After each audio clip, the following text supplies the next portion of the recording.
Charlie inhaled deeply, her eyes closed, then opened them again and leaned farther out to peer toward the front of the carriage.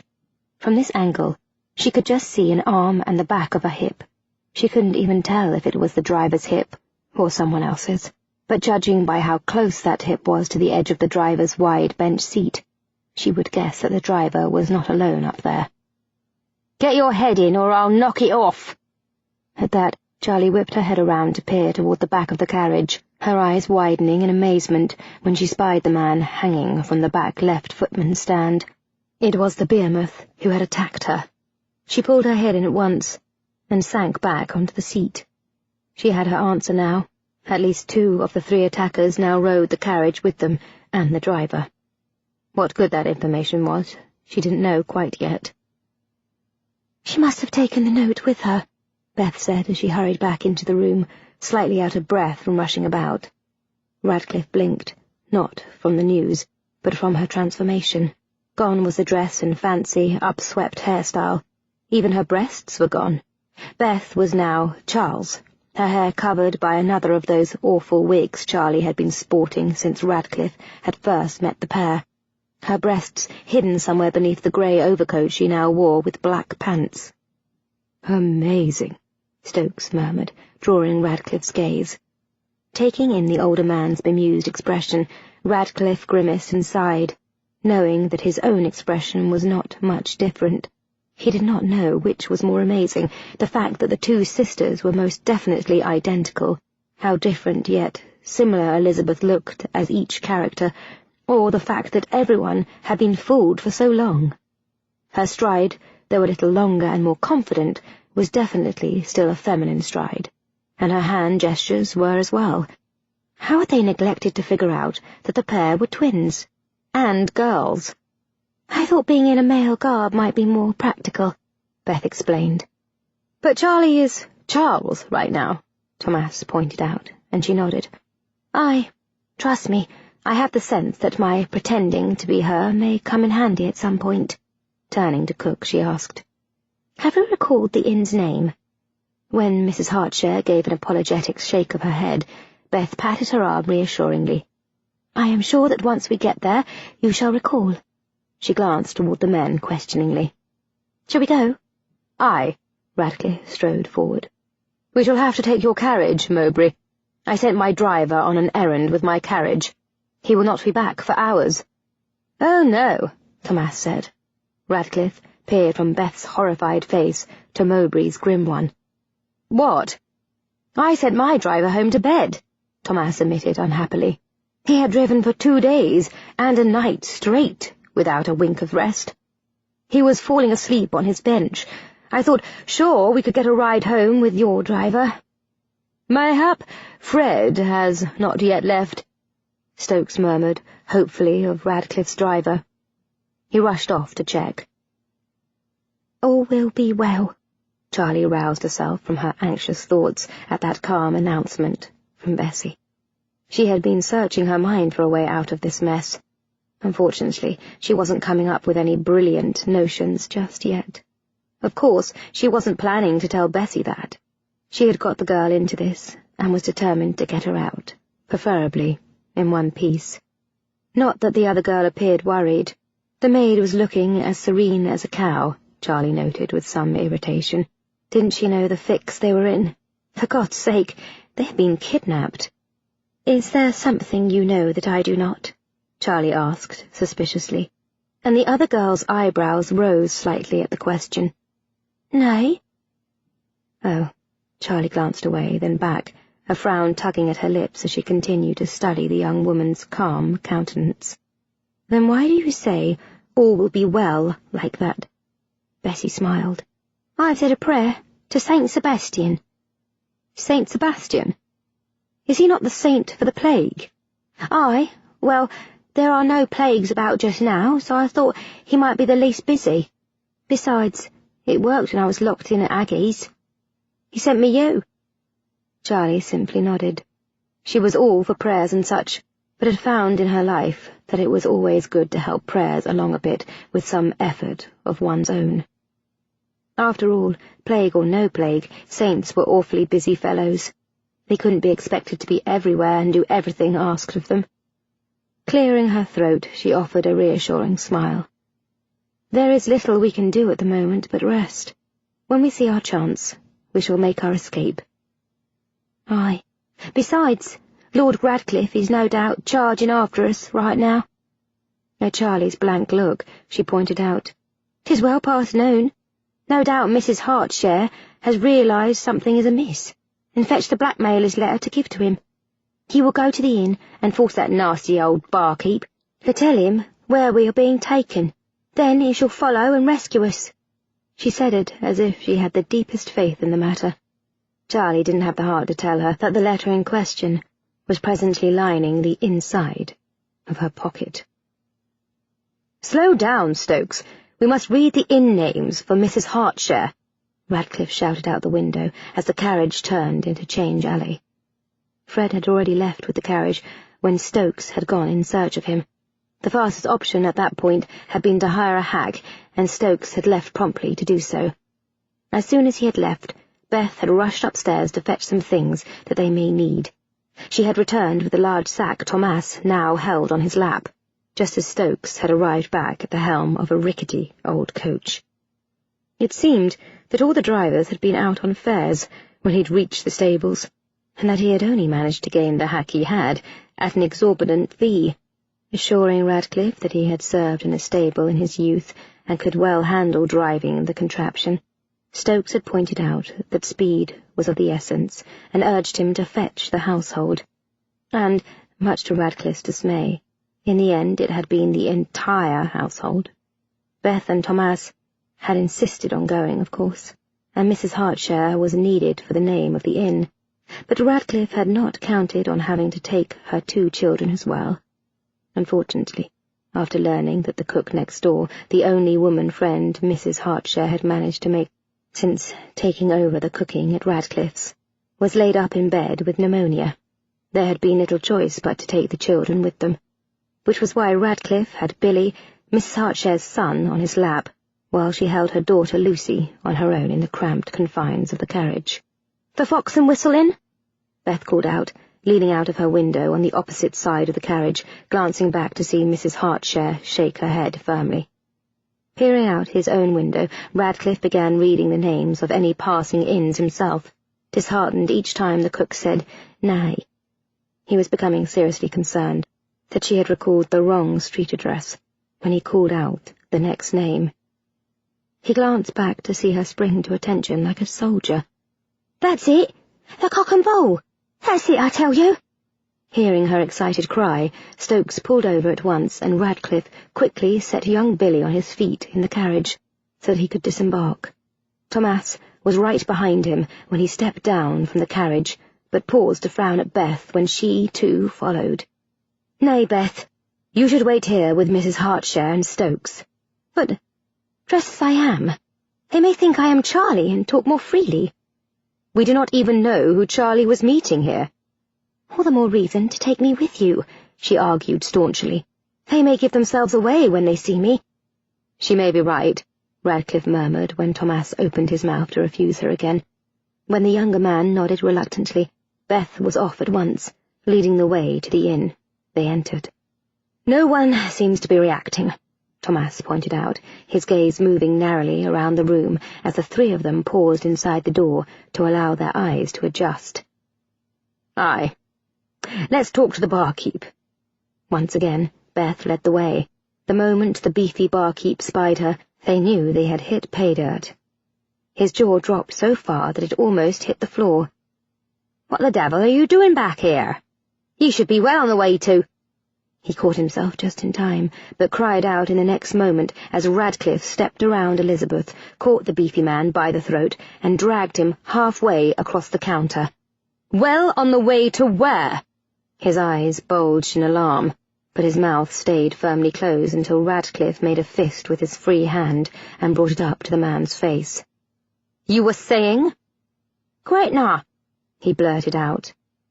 "Gretna Green." Radcliffe's hand clenched tighter on the throat he held.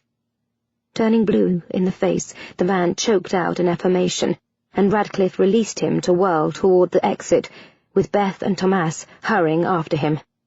"That must be where Carland and Uncle Henry were headed when we ran into them," Beth murmured worriedly as they reached the carriage. "Were they the blackmailers?" Nodding, Radcliffe opened the door. "Come along, Mrs. Hartshare. I shall give you some money, and you may hire a hack to get you and the children back to the townhouse." "My lord," Stokes cried, even as Beth gasped.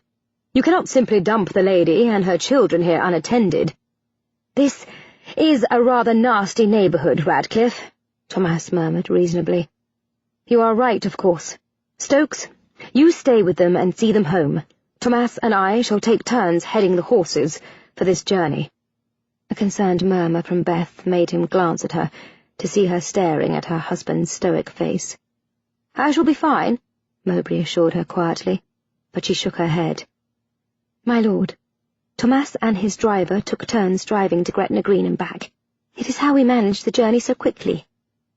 As it is, the two men were so exhausted last night that we decided to rest the night at an inn.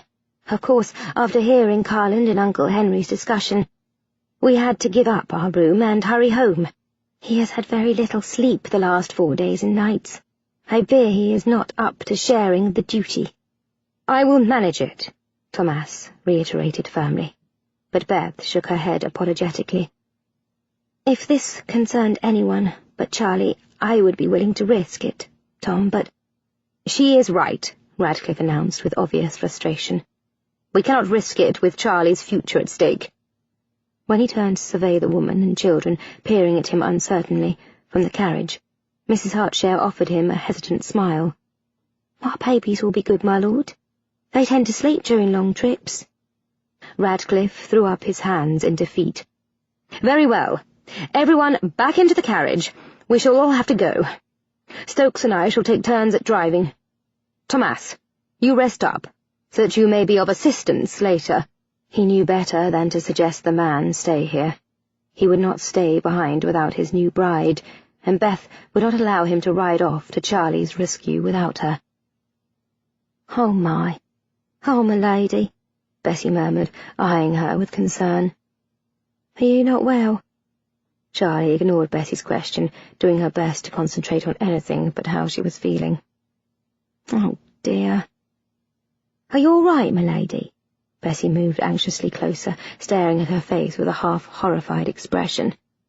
"Oh, Lord," Charlie groaned, closing her eyes and trying to concentrate on bright sunny days in the park.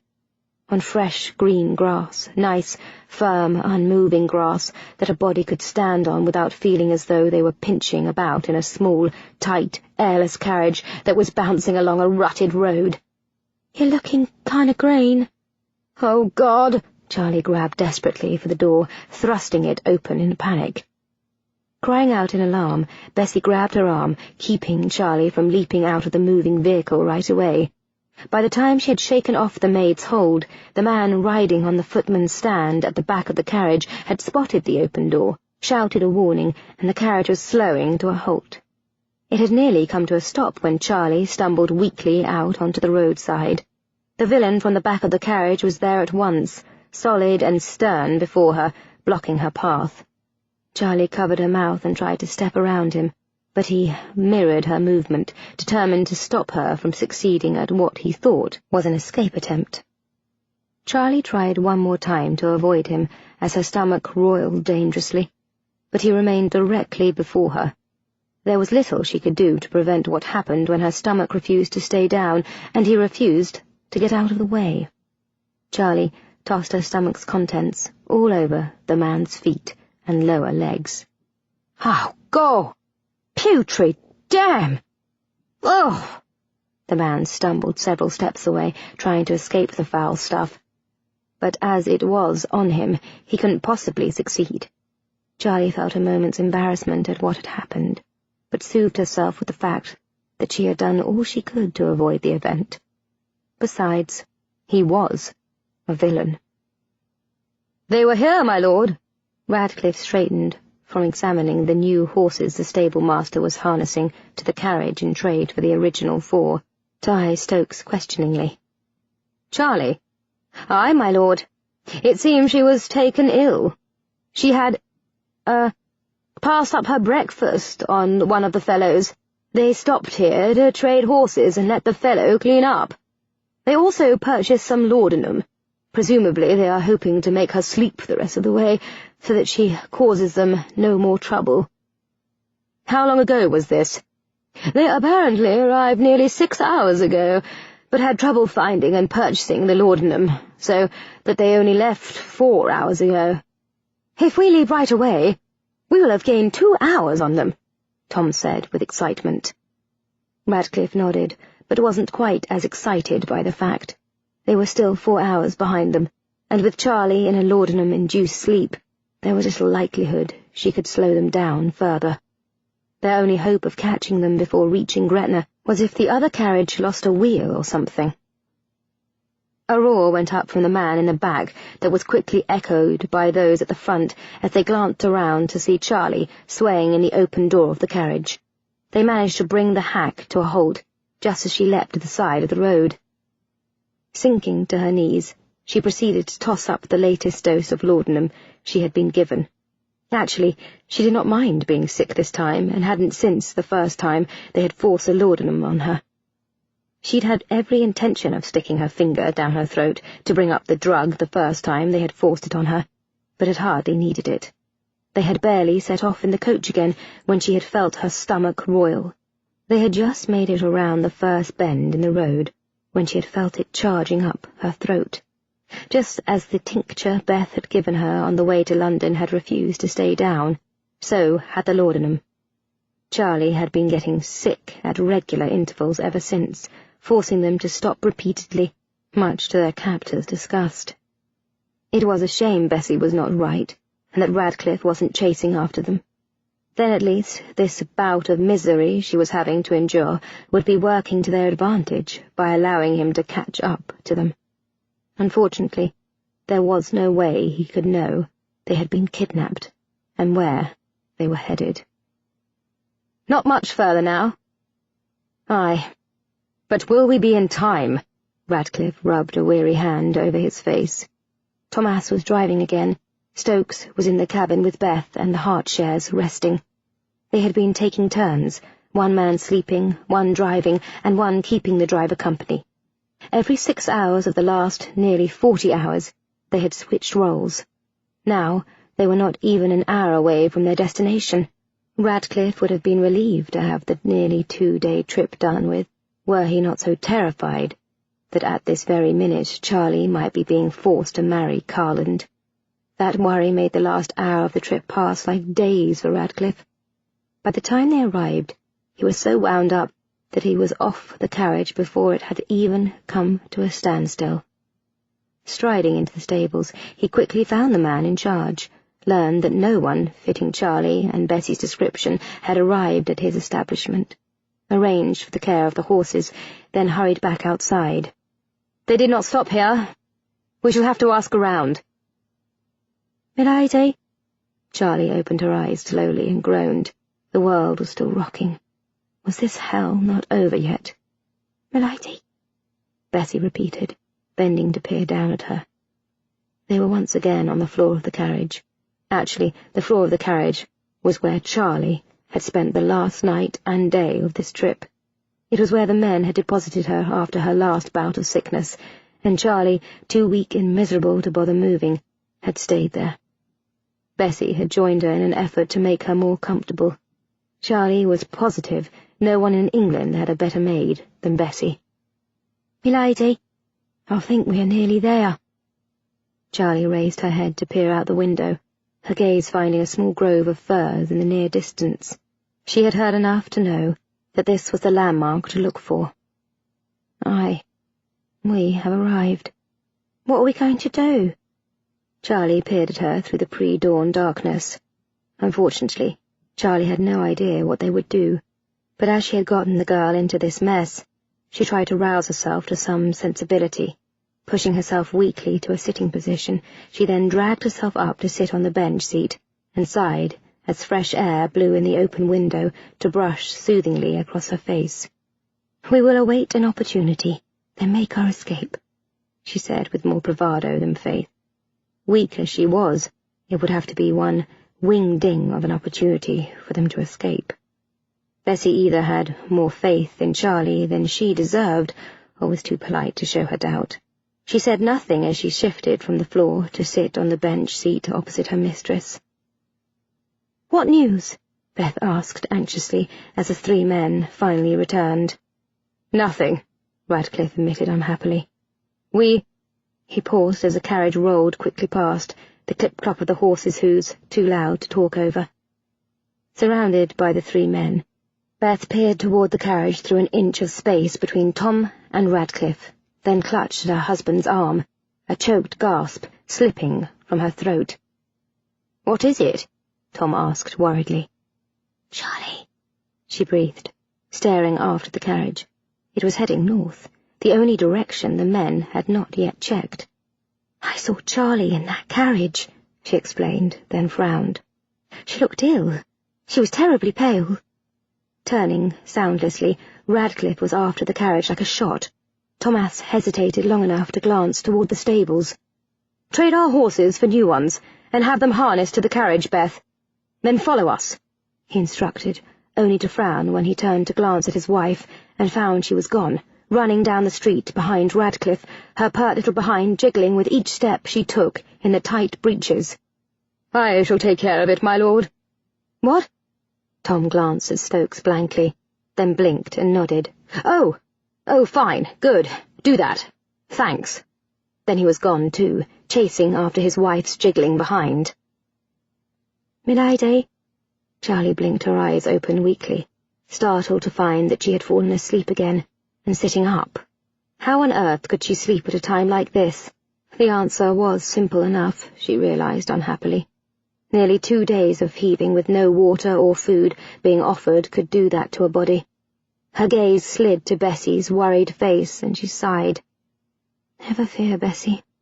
Once they realize that you are not Beth, they will let you go." Biting her lip, Bessie shook her head. "'Tis not me I'm worried about, milady." All Charlie could manage was a grunt at that. Then she turned and peered out the window to the inn they had stopped before. The inn where her uncle and Carland waited, no doubt, she thought with despair. It was beginning to look as if she would be marrying the brutal bastard after all, and she shuddered at the thought of the wedding night ahead. She imagined Carland touching her as Radcliffe had. Nay, not like Radcliffe. Carland had no gentleness in him. He would touch her in the same places, but in a far different manner. Maybe she would be lucky, and he would beat her to death early on in the marriage, she thought fatalistically. If she had been feeling better, Charlie would have been ashamed of such thoughts. But she wasn't feeling better. She felt half dead. She was weak, exhausted, dry as dust. She also felt terribly sorry for herself. And to think she had been furious just the morning before that Radcliffe had wanted to marry her out of pity and guilt. That morning and her arrogance now seemed a lifetime away. Today she would have taken him had she had to pay him. Come to that, she paid the nearest farmer to allow her to marry one of his pigs to avoid marrying Carland. Raised voices drew her gaze to the man who had approached the inn. He was returning with another man, this one still in his night rail. Charlie recognized him at once as Symes, her uncle's man of affairs. "Put your veil back on, Bessie," she murmured as they drew near. She would keep the girl with her as long as she could. Charlie had never had much use for Symes, having witnessed several of the petty cruelties he had inflicted on the rest of the staff over the years, so she did not bother greeting him when he peered through the carriage window. His glance slid swiftly over Bessie in her veil and gown, then stopped on Charlie, eyes widening at her male garb, then narrowing on her pale face and sunken eyes. Pulling his head back out, he turned on the men. "What the deuce did you do to her? She looks half dead." "She don't travel well," one of the men snapped. "Now, where's our money?" "You will have to wait until his lordship wakes up." "What?" Charlie nearly laughed at the dismay of her kidnappers' faces as they heard that. It seemed they didn't know the sort of man they had done this dirty deed for, or perhaps they worked for the blackmailer and were just picking up the payment for goods delivered. Aye, that made sense, she guessed. Otherwise the men would have realized that Henry liked his pleasures to excess. He drank, ate, and gambled to excess. He also slept to excess, and had been known to take his riding crop to anyone foolish enough to try to disturb his sleep. For any reason. Even a matter like the arrival of his runaway niece and the need to pay off her kidnappers would never be allowed to intrude on his rest. Uncle Henry never got up before noon, and it was barely dawn now. He had probably only been abed for an hour. Charlie supposed that meant that she had several more hours of freedom left, unless Carland was an early riser. She hoped not.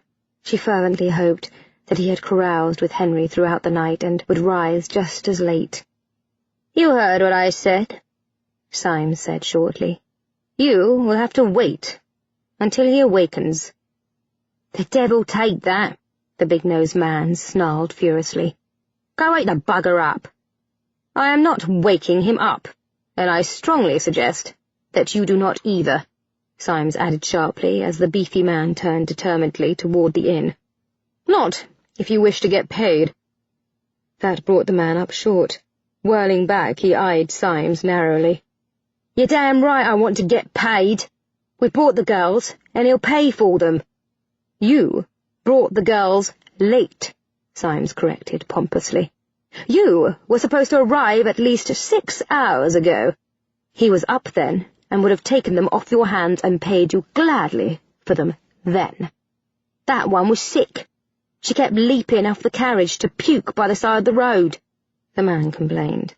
"It slowed us down." Symes shrugged.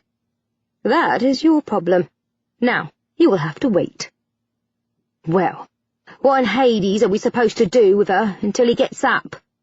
"That is your problem too, but I strongly suggest you don't lose her." Turning on those dry words, Symes returned to the inn and his bed. Chapter 17.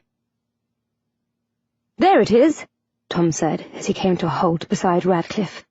There, being on foot, it had taken them several minutes to catch up to the carriage. Radcliffe had cursed himself for a fool 12 times a minute as he had raced along.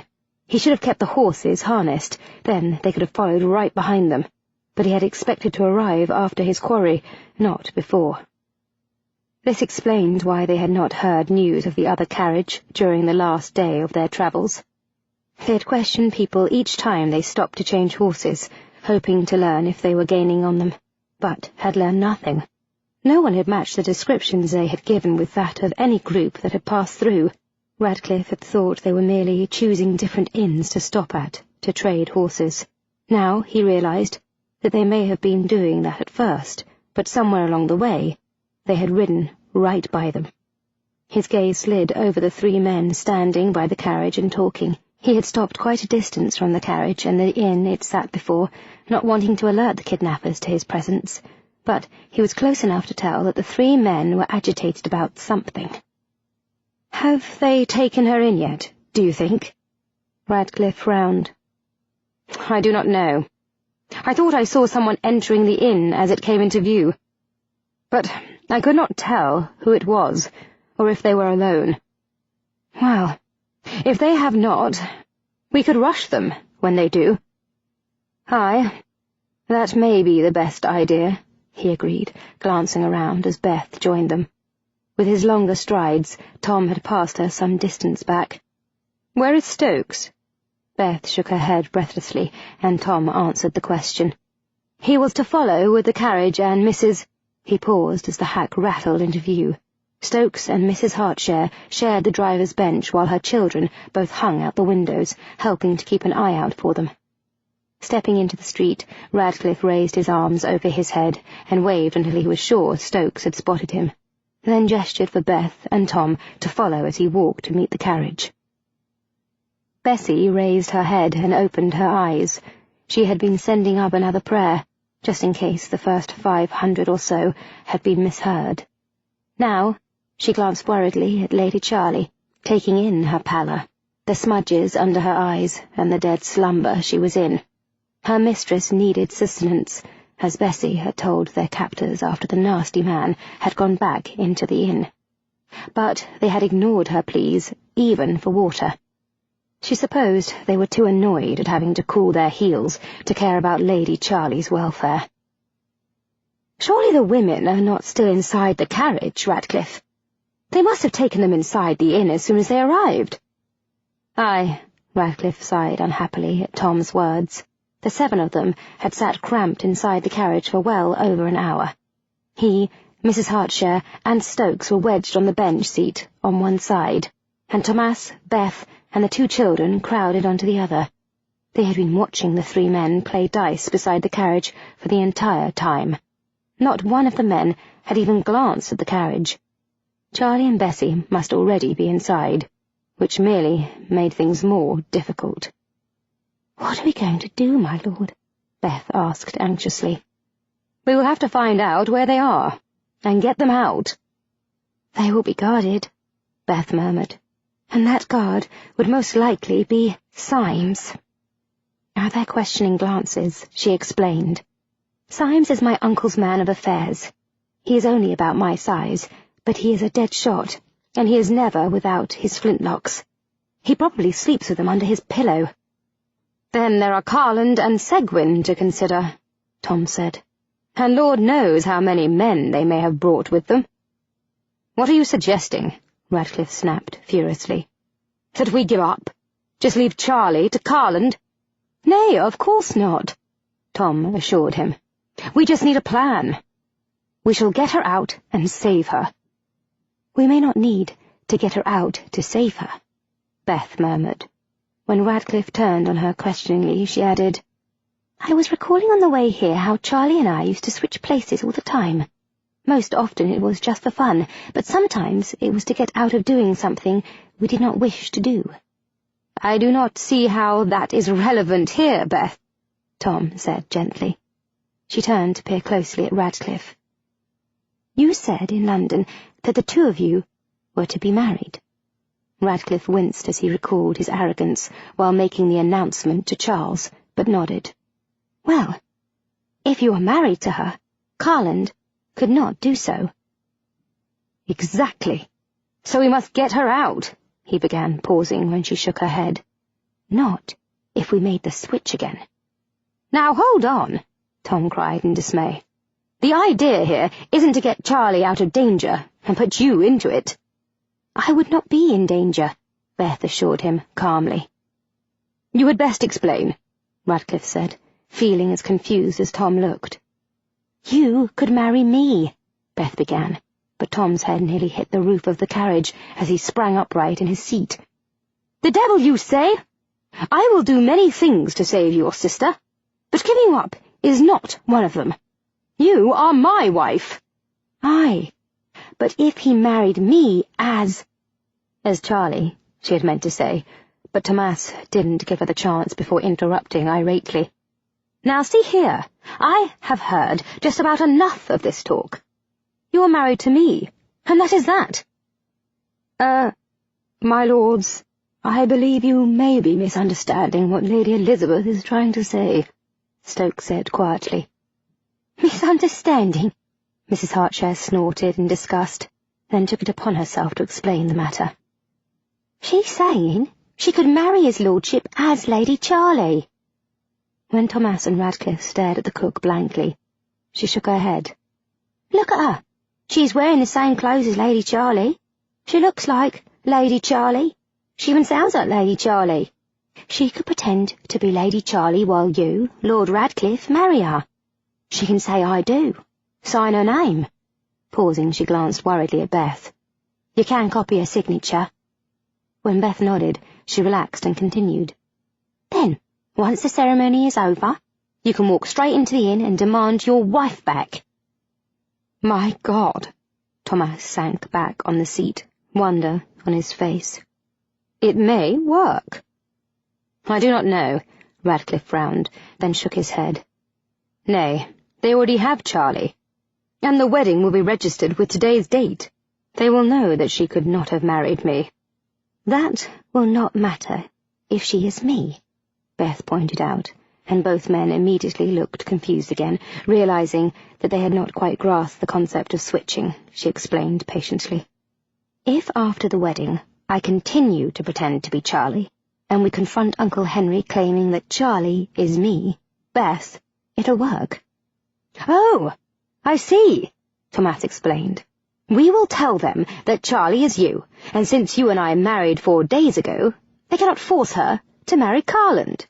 And since Charlie, whom you will be playing, will have just married Radcliffe, they cannot force you to marry Carland either. You will both be safe. Exactly, Beth smiled at him widely. Though his head was spinning, Radcliffe was hopeful. Will Charlie know to pretend to be you? Beth nodded firmly.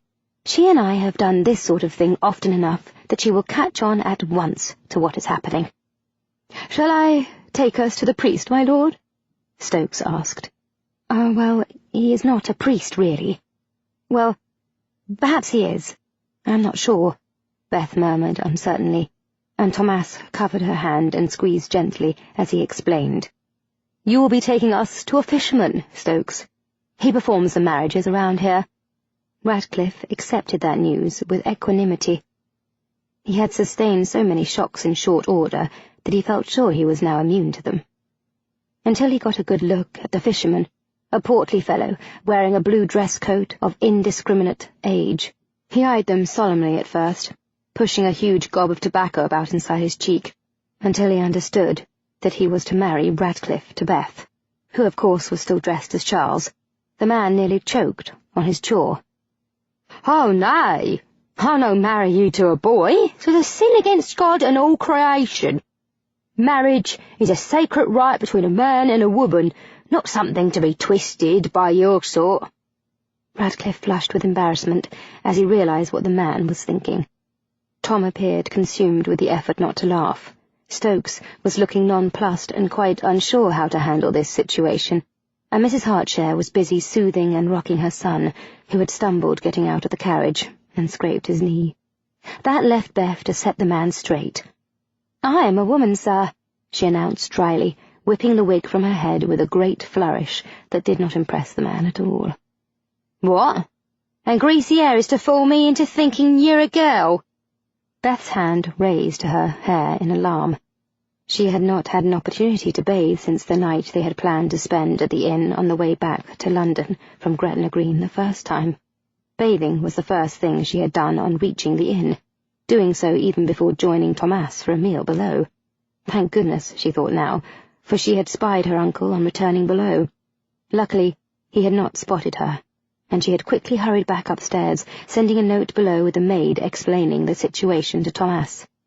Intelligence being one of the things she loved about Thomas, he had used his and done a bit of eavesdropping on Uncle Henry's conversation with Carland before meeting her in their room to relate what he had heard. Their plans to rest the night at the inn had been put aside at once for the need to warn Charlie. Beth had not had an opportunity to bathe since. Sighing, she plopped the wig back on her head and glanced toward the tall, thin woman who had answered the door to their knock, and who may or may not have been the man's wife. Is there a room where we may have some privacy? When the woman looked uncertain, the man scowled. What are you wanting with her? I am going to prove that I am a woman, Beth explained patiently. And how would ye be planning on managing that? Beth flushed, but raised her chin and announced with great dignity, By showing her my breasts. The rude little man burst out laughing at that, as his gaze dropped to the area in question. What for? I can see plain as day you haven't got any. They are bound, Beth choked out with no little embarrassment. Sure they are, he muttered, with patent disbelief. You can show her well enough there in the corner. When Beth hesitated, he sneered again. What? Change your mind now, that you can't threaten her into saying what you want? Thomas lost his temper at that and grabbed the man by the front of his shirt, preparing to punch him. The man merely smiled and shrugged. Hit me if you like, but see if you can get anyone to marry your friends here that way. Tom, Beth murmured in a strained voice.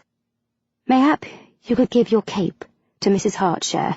She can hold it up for privacy for me. Reluctantly releasing the man, Thomas shrugged out of his cloak and handed it over, and Mrs. Hartshare followed Beth to the corner the man had indicated and held it up for her as the woman followed. She waited patiently as Beth quickly, and with as little thought as possible, shrugged out of her doublet, vest and shirt. The woman's eyes sparkled with interest when she saw the cloth binding Beth's chest, but she said nothing until Beth had unwound the cloth, freeing her aching breasts. "Oh, my!" she breathed with amazement. "What is it?" the fisherman asked, taking a step forward that stopped short when Thomas stepped in front of him with a deadly expression. "She's breasts, all right, and a fine pair they are, too," the woman announced. "Huge!" Radcliffe could hear Beth's groan of mortification and felt sympathy pinch his patience. "Will you marry us now?" The man hesitated. "Maybe I should just be sure, and see for myself." His words were cut off by Tom's sudden hand at his throat. "Her word is enough, I guess," he squeaked out, his eyes bugging. "I'll marry him." Tom didn't release the man until Beth was rebound and dressed, and the three people had returned. Then he gave a little squeeze before releasing him. "Get to it, then." "Lady Charlie! Lady Charlie!" Blinking her eyes open, Charlie sat up abruptly, swaying with dizziness as she peered around at the alarm in Bessie's voice. "What is it?" Her voice was a husky croak, but Charlie hardly noticed when she spied Bessie's veiled face. "What's the matter?" "Something is going on. Another carriage has arrived and—" Her voice died abruptly as the door opened and she turned to peer at it. One moment she was there, the next she was gone. It happened so fast that Charlie almost missed the hands that had reached in and snatched the girl out. "Bessie!" she cried, moving forward only to sag weakly against the closed carriage door as it slammed in her face. Charlie blinked out the window to see the young maid being dragged away toward another carriage. It took her a moment to recognize the crest on the side. "So Gwyn," she breathed with dismay, then, "Nay! She's not Beth! She's not!" Her cry ended on a fit of coughing as her dry, sore throat caught on the cry. By the time she had recovered, the carriage was gone, and Bessie with it. Cursing under her breath, Charlie watched the men make their way back to her carriage and move to the side facing the inn. Sliding along the seat, she peered out to see that they were settling back into a game of dice. She watched for several minutes, and when they hadn't glanced toward the carriage once in that time, she decided they must think her too weak to cause them any trouble. And 5 minutes ago, they would have been right. But that was before Bessie had been taken. Now, knowing she had got the girl into this mess, Charlie was determined to save her. Determination could give strength to the weakest body. Turning away from the men, Charlie slid back along the seat to the opposite door, opened it, and slid out. "What do you mean she got away?" Symes cried in alarm. "There were 3 of you supposed to be watching her. 3 of you could not keep one girl from escaping." "We only turned our backs for a minute. She was weak as a kitten. I don't know how she managed it." "Telling me that she was weak as a kitten is not improving my opinion of you allowing her to escape," Symes snarled. "My men are searching for her now. They'll bring her back. They had better, and they had best come back with her ere my lord comes out. I should be back any minute with her.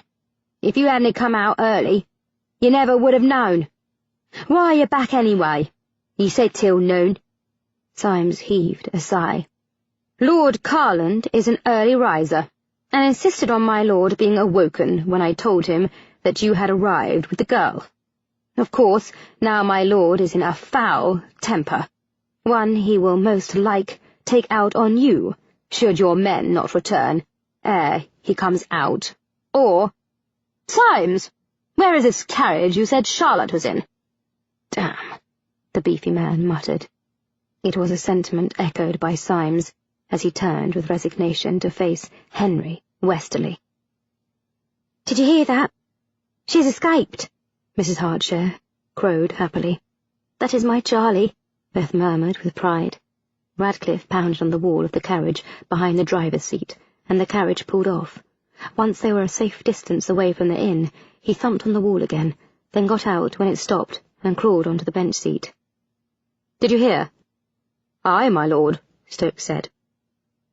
"Am I right in assuming that we are going to try to find Lady Charlie ere they do?" "Aye, you would be right. Keep your eyes open." Nodding, the older man urged the horses forward again. Charlie nearly fainted with relief when she spotted Seguin's carriage. She picked up her pace and hurried forward. She had been walking around for what seemed like hours searching for it, while trying to dodge her pursuers. Oddly enough, the longer she walked, the stronger she felt. She suspected it was the fresh air that was doing it, that and the water she had scooped from a pail in the stables, when at one point she had ducked in there to avoid her kidnappers spotting her. "There she is!" Glancing over her shoulder, she spotted the two men running toward her. Cursing roundly, she ducked into the building, spotting Bessie at once. The maid stood before a man in a blue coat, and beside Seguin, who held her arm firmly with one hand, while he bent to sign something with his other. "Wait!" Charlie cried hoarsely. "Stop! Bessie, do not sign it!" "You again!"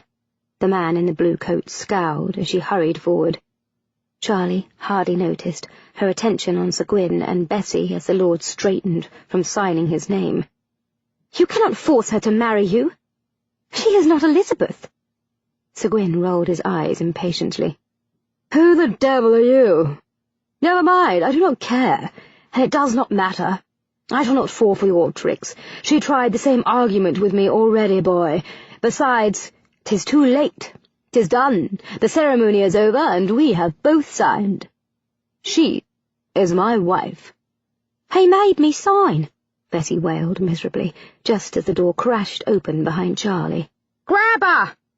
Charlie was just beginning to struggle against the hands that suddenly arrested her when the door crashed open again and Uncle Henry's voice rang out.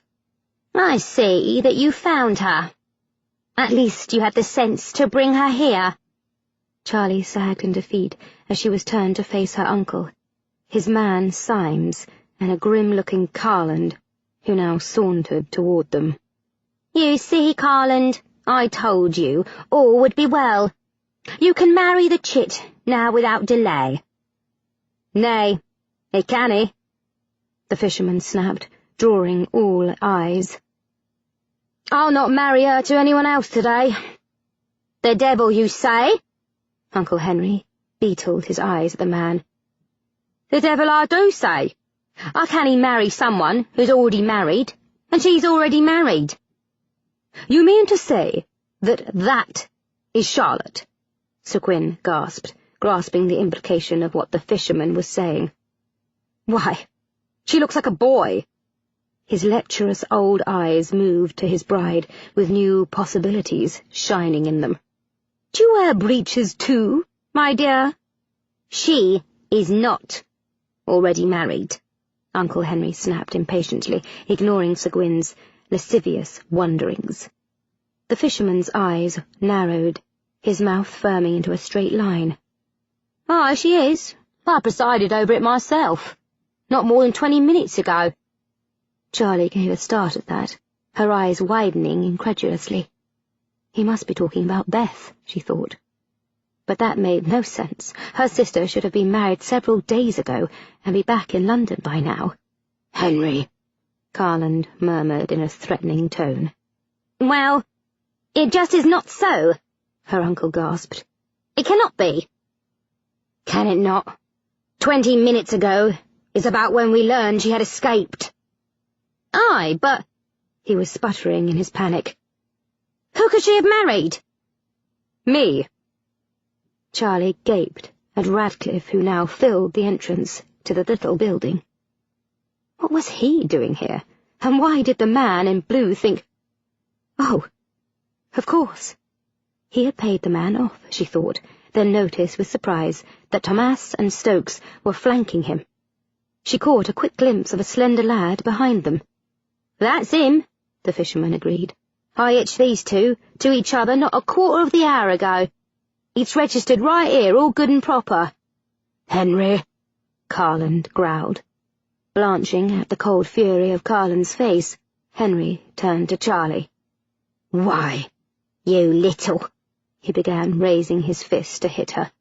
Radcliffe was there before he could finish either action or words, grabbing his fist in his own much larger one and startling the older man into silence.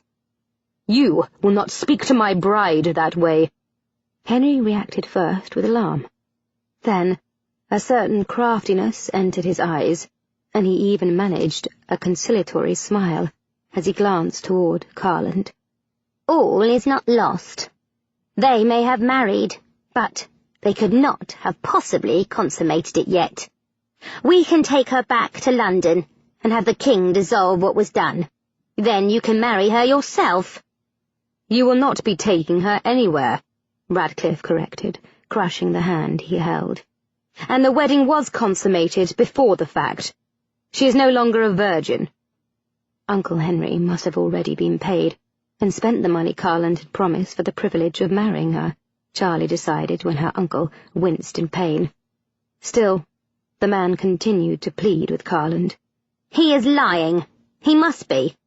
If you would just call your men and—" "I need a goddamned heir, Henry. You know that. I'll not take the chance of her carrying another man's brat. I want my money back." Her uncle was beginning to look quite sick with panic when Syme suddenly moved forward, tugging a sack from his doublet. "Lord Seguin gave me this as agreed, when he collected Lady Elizabeth, my lord." Uncle Henry nearly fell upon the man with relief. "Oh, Symes, how clever of you to think of that now. Here you are, Carlin." He took the sack from his man of affairs and handed it over. "Seguin was paying the same amount for Elizabeth that you were for Charlotte. So, it should all be here." "It had better be," Carlin said coldly, pocketing the bag. "Did I hear my name?" Charlie turned to find Beth now standing in the entrance. She was dressed in the lavender gown Charlie had packed away in the satchel for her to be married in. If it had been her sister, she had glimpsed dressed as a boy earlier, she must have changed faster than she had ever done before in her life. Still, that didn't startle Charlie nearly as much as the fact that her sister was backed by Mrs. Hartshare and her children. Good Lord, was everyone here? "Elizabeth!" Uncle Henry breathed the name in horror. "Elizabeth!" Seguin gaped from her to the veiled woman he had just married. Who are—" "I tried to tell you," Bessie wailed. "So did I," Charlie murmured archly. "Seguin, meet your bride, Bessie, my lady's maid. Though I guess she is a countess now." Lady's maid?" Seguin choked, clutching his upper arm as if it pained him.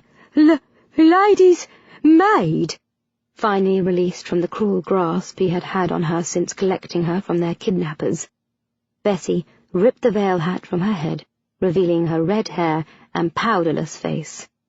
"Do not panic," Henry cried earnestly, talking as fast as he was thinking in an effort to get out of this mess.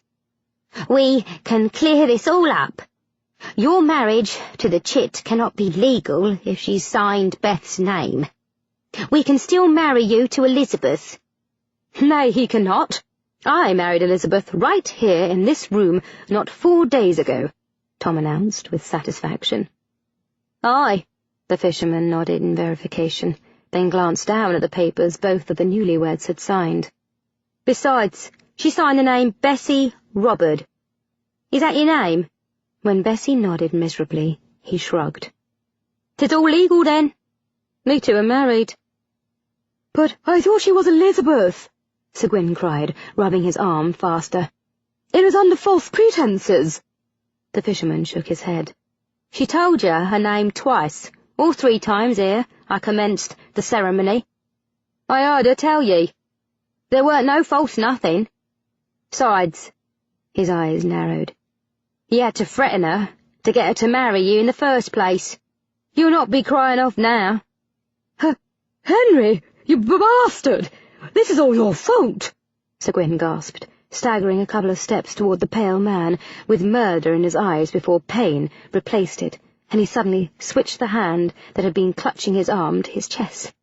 Swaying briefly, he growled another curse, then collapsed on his face. They all stared wide-eyed as Radcliffe stepped forward and rolled the man over. After bending to press an ear to his chest, he straightened and shook his head. "Dead?" Garland gave a harsh laugh at the pronouncement.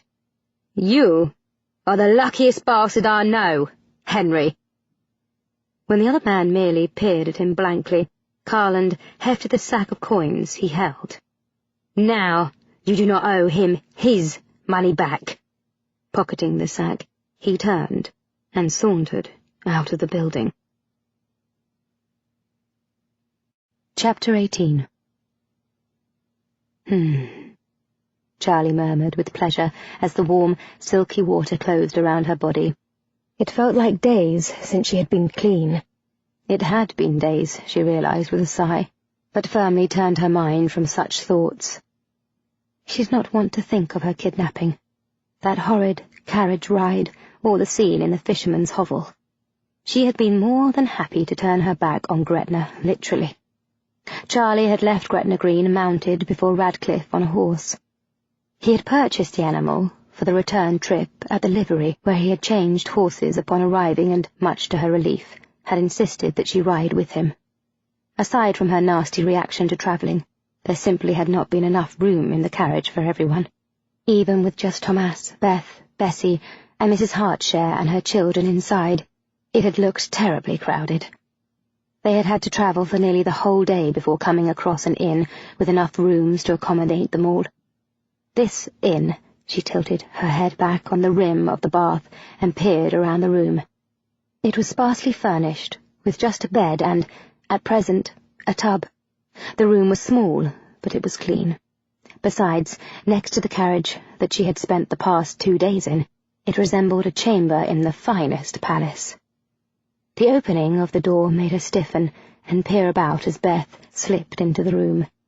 She and the others had still been filling themselves of the hearty meal the innkeeper's wife had supplied when Charlie had left the common room. Her stomach still tender after the travelling sickness she had suffered, Charlie had managed only a few bites before retiring to their room to take a bath. "My, that looks lovely," Beth sighed, eyeing the bath a bit enviously as she approached. "It is," Charlie murmured, then began cleaning herself. "I will hurry, but you shall probably need fresh water when I am through. I really needed this bath."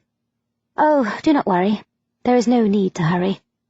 I have a bath being prepared for me in our room." "Our room?" Charlie raised her eyebrows. "Are you not staying in here with me?" "Nay. Thomas and I have the room next door." She blushed prettily, but Charlie hardly noticed as she frowned. "But I thought... Radcliffe could only hire 5 rooms here." "Aye? Well, Mrs. Hartshare and her children are in one, are they not?" "Aye. And Bessie has one?" "Aye. Then Thomas and you have one. I have this one, and I presume Stokes—" "Oh, Radcliffe must be bedding down with Stokes," she realized and relaxed, unaware that Beth had stiffened. "Charlie?" "Aye?" "Radcliffe will not be bedding down with Stokes." She tilted her head up curiously. "Well then, where is he staying?" "Oh, surely he has not stuck Stokes in the stables." "Nay, Charlie." She hesitated, then plunged on. "He will be staying here, with you.